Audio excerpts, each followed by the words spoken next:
सीखते सीखते सीखते अब एक स्टेज आ गई है कि मेरा यहाँ पे एक बायोडाइवर्सिटी पार्क बन गया है और यहाँ पे चिड़िया आती हैं, बटरफ्लाइज आती हैं, बीज आती हैं।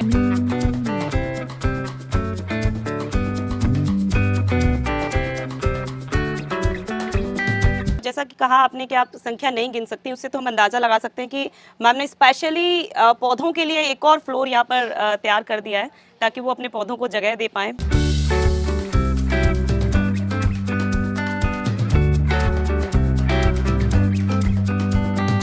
उसके साथ ये मिक्सर बनाती हूँ।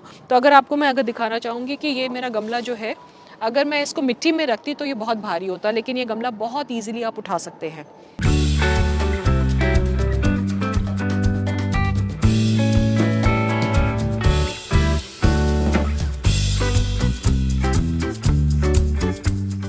नमस्कार दोस्तों, मैं Anju Singh, unique farming channel पर एक बार फिर से आपका स्वागत है। तो दोस्तों, आज के समय पर कोई व्यक्ति बागवानी करता है और साथ ही ऑर्गेनिक तरीके से करता है तो वो संसार के एक हिस्से को बचाने का काम कर रहा है। इसके साथ ही वो अपने घर पर खुद से ही सब्जियां उगाता है तो वो इस केमिकल वाली जो दुनिया है उससे हटने का काम कर रहा है, अपने स्वास्थ्य को बचाने का काम कर रहा है। और ये सभी चीजें एक साथ कर रही हैं गुरुग्राम की पद्मनी जी। तो आज हम उनसे मिलने वाले हैं और पूरी जानकारी लेने वाले हैं कि आखिर उनकी बागवानी का सफर कैसे शुरू हुआ, क्योंकि ये जो गार्डन है आप देखकर शॉक्ड हो जाएंगे, क्योंकि मैं खुद इसको देखकर शॉक्ड हुई हूँ। यहाँ पर ऐसी कोई चीज नहीं है जो प्रकृति से जुड़ी हुई हो और यहाँ पर ना हो। तो ज्यादा देरी न करते हुए मिलते हैं पद्मनी जी से। इससे पहले यदि अभी तक आपने अपने YouTube चैनल यूनिक फार्मिंग को सब्सक्राइब नहीं किया है तो अभी सब्सक्राइब करें, साथ ही बेल आइकन भी दबाएं ताकि आगे आने वाली वीडियोस की नोटिफिकेशन आपको मिलती रहे। नमस्कार मैम। नमस्ते। सबसे पहले तो मैम मैं चाहूंगी कि आप हमारे दर्शकों को अपना छोटा सा परिचय दीजिए। मैं पद्मिनी पांडे हूँ और मैं गुरुग्राम में रहती हूँ। ये मेरी छत पे जो आप लोग आए हुए हैं, ये मेरी सेकंड फ्लोर और एक और है जो छत, वो थर्ड फ्लोर पे है। बागवानी का शौक मुझे बचपन से ही था, लेकिन मेरे हस्बैंड आर्मी में थे तो हम लोग की पोस्टिंग्स बहुत आती थी, हर साल हम लोग मूव करते थे, तो मैंने कभी भी फ्लावर्स को नहीं करा, सब्जी और फल नहीं लगाए थे, क्योंकि आप अभी लगा रहे हैं, जब तक सीज़न आया, बडिंग का सीज़न आया, आपकी पोस्टिंग आ गई, फिर आप मूव कर रहे हैं। तो मैं ज़्यादातर फोलिएज पे ही फोकस करती थी। लेकिन जब से मैं यहाँ सेटल हुई हूँ, अब ये मेरा गार्डन जो आप देख रहे हैं, ये मैंने 2017 मार्च में शुरू किया था, तो अब 7 साल होने वाले हैं, मतलब हो ही गए हैं, इसकी एनिवर्सरी है। अब मैंने स्टार्ट किया और बेबी स्टेप्स लिए, क्योंकि नया ही कुछ शुरू करना होता है तो आप छोटे स्टेप्स लीजिए ताकि सक्सेस रेट आपको मिले। बहुत एम्बिशियसली आप अगर एकदम से पूरा बना देते हैं और उसमें कुछ मर जाते हैं पौधे या कुछ हो जाता है तो आप बहुत डिस्करेज हो जाते हैं। और सीखते सीखते सीखते अब एक स्टेज आ गई है कि मेरा यहाँ पे एक बायोडाइवर्सिटी पार्क बन गया है और यहाँ पे चिड़िया आती हैं, बटरफ्लाइज आती हैं, बीज आती हैं, जो एक्चुअली बीज को तो हमको बचाना भी चाहिए क्योंकि वो पॉलिनेटर्स हैं, बर्ड्स हैं, जो ये सब पॉलिनेटर्स हैं। और इस टाइम पे ऐसा हो गया है कि खुशी इसलिए होती है क्योंकि आप अगर ऑर्गेनिक गार्डनिंग करती हैं तो ये आपकी गार्डन में आएंगे और आपका जो ये फल खाते हैं उससे बीज स्प्रेड होते हैं। अब मैं देख रही हूँ इस बार कि मेरे एप्पल बेर लगाया था मैंने ऊपर, मुझे तो खाने को नहीं मिला, लेकिन उसके बीज हर जगह गिरे हुए थे, तो अब पता नहीं कितने पौधे उसमें से निकल के आएंगे। ठीक है, बहुत अच्छी चीज़ें आपने बताई। तो जैसा कि आपने खुद ही बोला कि बायोडाइवर्सिटी पार्क है, 40 पौधों के साथ आपने इसकी शुरुआत की थी, तो मैं ज़रूर जानना चाहती हूँ, थोड़ा मुश्किल भरा सवाल हो सकता है कि अब कितने प्लांट्स होंगे आपके पास? आप मत पूछिए मुझसे, मैं एक्चुअली गेस भी नहीं कर सकती क्योंकि मैं रिसाइकलिंग बहुत ज़्यादा करती हूँ। तो आप यहाँ देखेंगे छोटे कुल्हड़ हैं या छोटे हांडी है, और जो हमारे टेक अवे के डिब्बे आते हैं, दही के होते हैं, मैं सब कुछ यूज़ करती हूँ। तो मैं आपको एक कोई काउंट आप करोगे 500, 1000, 1500, लेकिन ये स्पेस कितना होगा? स्पेस मेरे ख्याल से ये छत होगी मेरे ख्याल से 650-700 स्क्वायर फीट और उसी उतना ही ऊपर भी है। और जैसा कि कहा आपने कि आप संख्या नहीं गिन सकती, उससे तो हम अंदाजा लगा सकते हैं कि मैम ने स्पेशली पौधों के लिए एक और फ्लोर यहाँ पर तैयार कर दिया है ताकि वो अपने पौधों को जगह दे पाएँ। पीछे भी अब हम देखने वाले हैं, उससे पहले मैं चाहती हूँ मैम कि आप हमारे दर्शक, क्योंकि मैं भी नहीं वेट कर पा रही हूँ, कि एक बार आप हमें यहाँ विजिट कराएं, दिखाएं कि आपके पास क्या क्या है। चलिए, तो हम लोग इस कोने से स्टार्ट करते हैं। तो जब आप टेरेस पे आते हैं, ये आपको फर्स्ट दिखता है। और जो यहाँ पे ये बताना चाहती हूँ कि सबसे ज़्यादा धूप यहाँ पे आती है, क्योंकि हमारे पौधों को क्या चाहिए, उनको धूप चाहिए, उनको पानी चाहिए, उनको हवा चाहिए।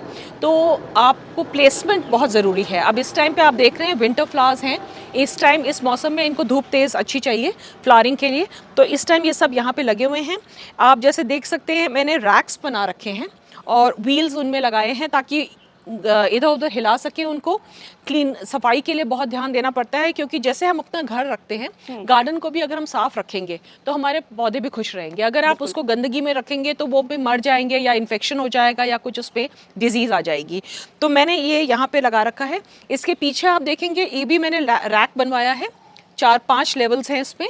तो क्या होता है, स्पेस थोड़ी कम आपकी जब होती है तो आपको उसको मैनेज करना पड़ता है। और मैंने कोशिश यही करी है कि अपना हर तरीके से पौधों को डिस्प्ले भी हो जाए, उनको जो रिक्वायरमेंट है उनकी धूप की वो सब मिल जाए, और दूसरा ये है कि वो लोग खुश रहें।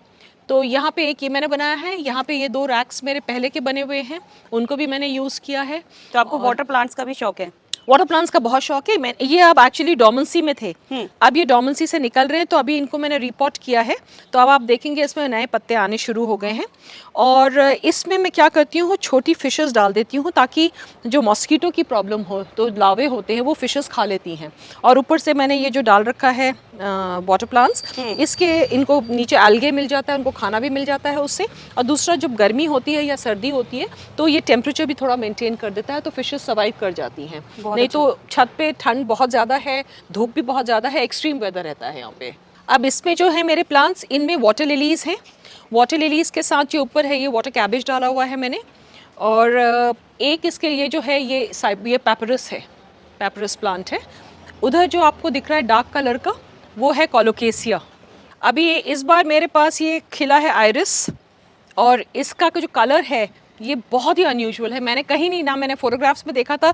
तो क्या होता है कि जब आप छत पे आते हैं हर सुबह, एक बच्चों के जैसे एक एक्साइटमेंट होता है कि आज मेरी छत मुझे क्या नया दिखाएगी। इतनी जब टिप देखी ना तो मैं इतनी एक्साइटेड थी कि अब क्या खिलेगा इसमें। और जब ये खिला तो उसके बाद फिर मैं सबके साथ, मेरा है कि हर रोज़ मेरे जितने व्हाट्सएप ग्रुप्स हैं मैं सब में एक व्हाट्सएप का गुड मॉर्निंग या कोई मैसेज डालती हूँ, तो उसमें हमेशा अपने गार्डन का एक फ्लावर डालती हूँ। एंड मेरे काफ़ी ग्रुप्स में मेरी फ्रेंड्स ने, सब ने अब ये शुरू कर दिया है।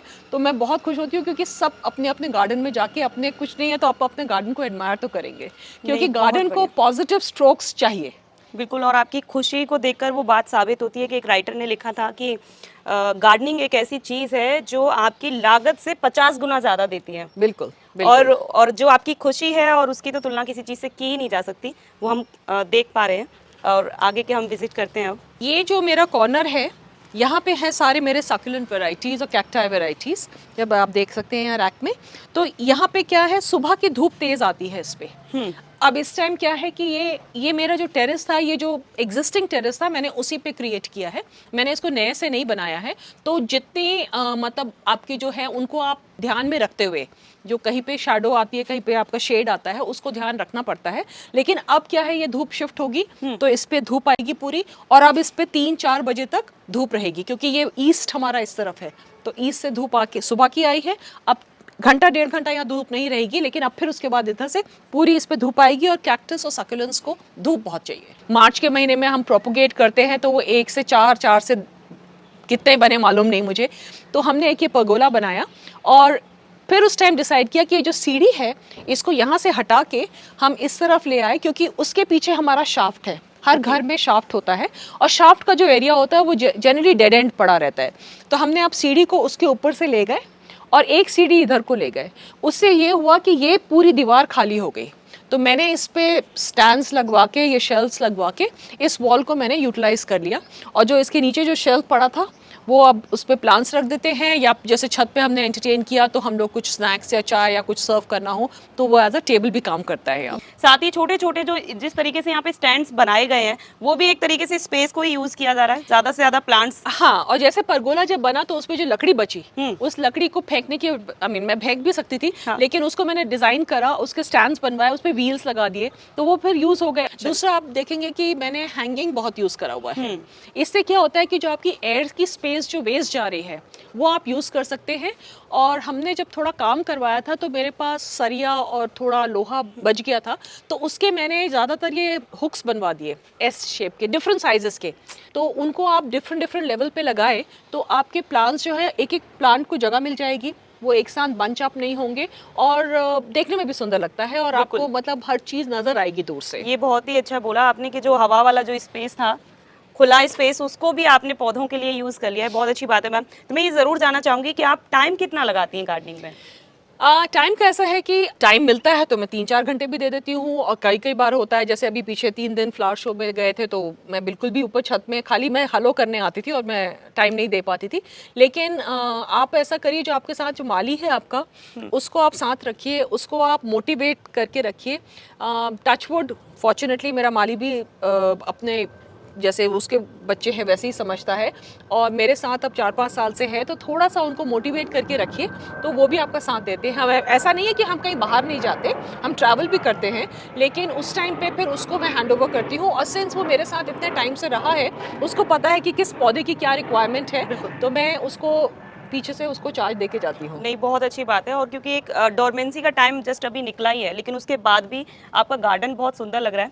हालांकि स्प्रिंग आ गया जिसकी वजह से फूलों से भी, लेकिन अदरवाइज अलग प्लांट्स को भी देखें ना तो वो भी बड़े खुशहाल से नजर आ रहे हैं यहाँ पर। एक और चीज़ जो मैं बताऊंगी, जो मैं कोशिश कर रही हूँ कि आप वैरायटी वाइज उनको क्लब कीजिए। जैसे आपको मैंने एक कॉर्नर दिखाया जहाँ सक्यूलेंट्स और कैक्टाई हैं, तो माली को भी ये मालूम है कि क्या होता है कि वो आता है, वो मेरे ही घर में नहीं और भी कहीं काम करता है, तो पानी देने का जो होता है रिक्वायरमेंट आपका एक सा होता है। जैसे सक्यूलेंट्स और कैक्टाई को पानी बहुत कम चाहिए, तो उसको भी मालूम है कि ये जो है इसको मैं छोड़ सकता हूँ, और उसमें अगर आप 4 क्या 10 दिन भी नहीं देंगे तो वो पौधे मरेंगे नहीं, वो फिर रिवाइव कर जाएंगे। तो मैं क्या करती हूँ, कोशिश ये करती हूँ कि जैसे इधर आप देखेंगे ये हाइबिस्कस के ज़्यादा एक साथ लगे हुए हैं, तो हाइबिस्कस की रिक्वायरमेंट जो है पानी की वो एक सी होती है, प्लस वो एक दूसरे को सपोर्ट भी करते हैं। जैसे प्लांट्स का क्या है कि जब आप एक्सट्रीम वेदर होता है, जैसे एनसीआर में हमारा गर्मी होती है तो बहुत तेज़ होती है, सर्दी होती है तो बहुत ज़बरदस्त होती है, तो अगर आप प्लांट्स को एक साथ क्लस्टर्स में रखेंगे तो वो एक दूसरे को सपोर्ट भी देते हैं। अच्छा, तो ये वो प्लांट्स हैं जिनको धूप की कम जरूरत होती है? धूप की कम ज़रूरत है, बहुत तेज़ सर्दी से बचाना है, बहुत तेज़ धूप से बचाना है, बहुत ज़्यादा बारिश। तो अभी मैंने एक थोड़ा सा जुगाड़ करा है ऊपर, ये मुझे अब थोड़ा अच्छे से फिक्स करना है कि मेरी जो शीट्स बची थी ये मैंने लगा दी, क्योंकि इस पर बहुत तेज़ जब बारिश होती है, जो लोगों का कहना होता है कि हमारे प्लांट्स मर गए, हम उनको ज़्यादा पानी देने से मारते हैं। कम पानी देने से प्लांट्स कम मरेंगे, लेकिन ज़्यादा पानी देने से ही ज़्यादा मरते हैं प्लांट्स, तो क्योंकि उनको वेट रूट्स पसंद नहीं है। तो आपको ये बहुत ध्यान देना पड़ेगा कि आपका जो सॉइल है वो बहुत वेल ड्रेन्ड होना चाहिए।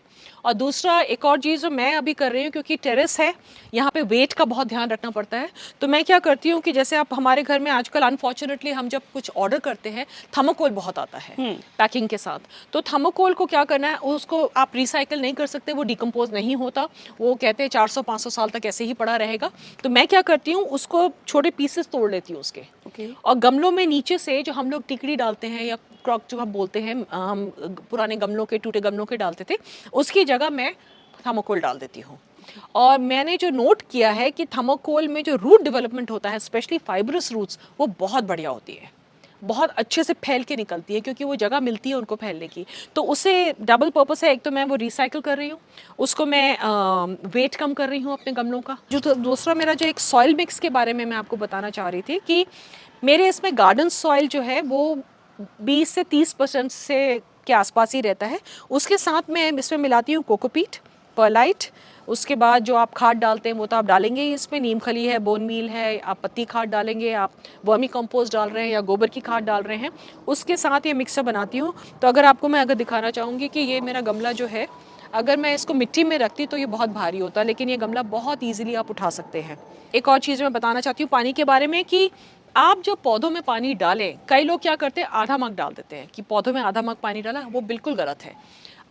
जब आप पानी सूखने दीजिए गमले को चाहे, लेकिन वो आधा मग मत डालिए। आप जब पानी डालते हैं तो पूरा भर के उनको पानी पिलाइए, और इतना होना चाहिए कि नीचे से आपको कम से कम 40-50 सेकंड के अंदर नीचे से पानी निकल आना चाहिए, एक्सेस पानी। तो उसमें यह होता है कि आपकी रूट्स से पूरी मिट्टी आपकी सोख हो गई, लेकिन जो रूट्स हैं वो गलेंगी नहीं। तो वेल ड्रेन सॉइल का मतलब ये होता है कि जो आपका एक्सेस पानी है वो रुकेगा नहीं, उसको नीचे से निकल जाएगा पूरा आपका पानी। तो यहाँ पे आप देख सकते हैं मैंने लगाया है, पीस लिली लगी है मेरी, कुछ ये कैलेथिया की वैरायटीज़ हैं यहाँ पे, मेरे फर्न्स हैं यहाँ पे, थोड़े रेयर वैरायटीज़ के हैं, ये भी सब फर्न्स हैं। तो हम कह सकते हैं कि जिनके यहाँ कम धूप आ रही है वो इन प्लांट्स को लगा सकते हैं। कम धूप भी है, सुबह की धूप पूरी आई है, अब इसके बाद पीछे से इनको इनडायरेक्ट लाइट से ये काम चल जाता है इनको डायरेक्ट धूप की ज़रूरत इतनी नहीं होती। अब जैसे ये है मेरे पौधे, ये काना लिलीज है, ये अब कम से कम 3, 3.5, 4 फुट तक चले जाएंगे। तो ये क्या करते हैं, ये एक सपोर्ट सिस्टम बन जाते हैं, क्योंकि जब इस तरफ वेस्ट है, यहाँ से तेज़ धूप आती है, तो जब ये जब बड़े हो जाएंगे तो ये पूरी एक वॉल बन जाती है। मैंने उधर तक लगा रखे हैं और फिर पीछे से मैं इस पे ग्रीन नेट डाल देती हूँ, तो उससे क्या होता है कि इसमें एक छिन के धूप आती है। ठीक है, एक बात और पद्मिनी जी मैं पूछना चाहूंगी आपसे कि जिस तरीके की गार्डनिंग आपकी यहाँ पर मुझे नजर आ रही है ना, तो ऐसा लग रहा है कि बहुत अच्छी ट्रेनिंग के बाद आपने गार्डनिंग में कदम रखा है। तो मैंने अपनी गलतियों से सीखा है, और मेरे ख्याल से गलतियाँ, आपको सबसे अच्छी टीचर आपकी गलतियाँ ही होती हैं। खाली ये है कि हाँ, गलती रिपीट नहीं होनी चाहिए आप। और ऐसा नहीं है कि प्लांट्स मरे नहीं हैं, प्लांट्स मरे भी हैं। अगर आप किसी भी एक्सपर्ट से बात करेंगे, कोई ये नहीं कहेगा कि हमारे वहाँ प्लांट्स सर्वाइव कर गए, पूरे मरते भी हैं। उससे आप थोड़ा डिसहार्टन मत हो, मतलब ये मत समझिए कि मैं प्लांट्स मार देती हूँ। अभी हमारे गार्डनिंग ग्रुप्स हैं, कई को लगता है कि मेरे हाथ ना बिल्कुल ही ब्राउन थम्स हैं और मैं प्लांट्स सब मर जाते हैं मेरे हाथ में, और मैं उनसे कहती हूँ कि नहीं, आप स्टार्ट करो। एंड काफ़ी हमारे हैं जो अब सक्सेस पा रहे हैं, काफ़ी एक्साइटेड हैं, काफ़ी मोटिवेटेड है। लेकिन एक चक्कर लगाइए, प्लांट्स आपको सिग्नल्स दे देते हैं कि कहीं आपको पता चलेगा ये स्ट्रेस पे हैं, तो उसको थोड़ा सा अलग कर लीजिए, उसकी थोड़ी देखभाल करिए। जैसे अभी आप देख रहे हैं, मैं अभी आपसे बात करते करते मैं नोट कर रही हूँ कि ये मेरा है ट्री फर्न और ये लग रहा है स्ट्रेस में। अब मैं इसको अलग करूँगी, इसके ये हटाऊंगी और मैं इसको देखूंगी कि क्या रीज़न है। क्योंकि देखिए, अगर आप देखेंगे तो ये 2 हेल्दी है इसकी पत्तियाँ और इसमें से नया पुटाव भी दिख रहा है, लेकिन कोई वजह है जो ये स्ट्रेस पे आया है। तो ऐसे करके आप जब जाएं अपने गार्डन में, तो एक बार चक्कर लगाएं और ज़रूर एक बार प्लांट्स को देख लीजिए। दूसरा ये है कि सूखी पत्तियां ज़रूर हटा दीजिए। डाईबैक होना शुरू हो जाता है, मीन्स आपकी जो स्टेम है वो आपकी ब्राउन होते होते उसको आप रिमूव कर दीजिए। और जो सूखी पत्तियां हैं, उससे क्या होता है कि फंगस लग सकता है प्लांट में, उसमें इन्फेक्शन हो सकता है। तो सूखी पत्तियां ज़रूर हटा दीजिए, उससे पौधा वैसे भी देखने में भी अच्छा नहीं लगता, लेकिन उसकी हेल्थ को भी अफेक्ट कर सकता है।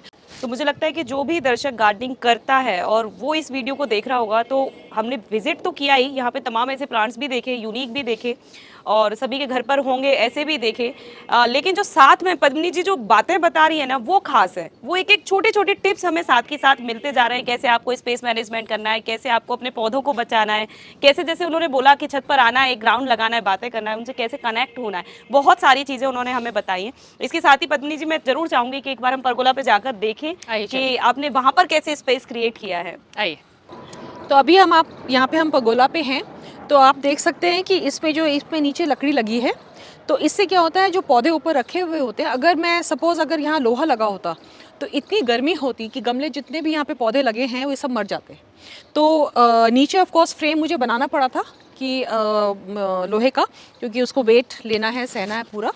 अब यहाँ पे जो है आप देख सकते हैं, यहाँ पे पूरे टाइम धूप रहती है, चाहे सर्दियों में हो चाहे गर्मियों में हो। अब यहाँ पे सारे ये फ्लावरिंग प्लांट्स हैं, इनमें से बडिंग है। अब रोजेस भी देखिए यहाँ पे, अब ये छोटे से गमले में लगे हैं, लेकिन इनफैक्ट इनको एक एक स्टेम को मुझे बांधना पड़ा, क्योंकि रोज का साइज इतना बड़ा था कि वो अपने ही वेट से नीचे झुक रहे थे बहुत। तो जैसे ही थोड़ी गर्मी बढ़ेगी, फिर मैं ये रोजेस को यहाँ से शिफ्ट करके नीचे ले लूँगी। इस बार क्या हुआ है, जैसे ये पॉपीज आपको दिख रहे हैं, अब इनमें से क्या है कि कुछ अब ये ड्राई होके इसमें सीड्स बनने शुरू हो जाएंगे।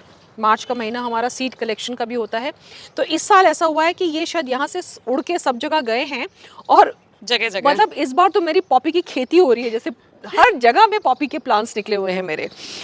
यहाँ पे आप देखेंगे कि ये मैंने लगा रखा है, अब ये चंपा है, अब ये डोमेंसी से निकल रहा है, तो एक थोड़ा सा शेड इसका आ जाता है यहाँ पे, और उसके फ्लावर्स बहुत सुंदर होते हैं, खुशबू पूरे में फैलती है इसकी।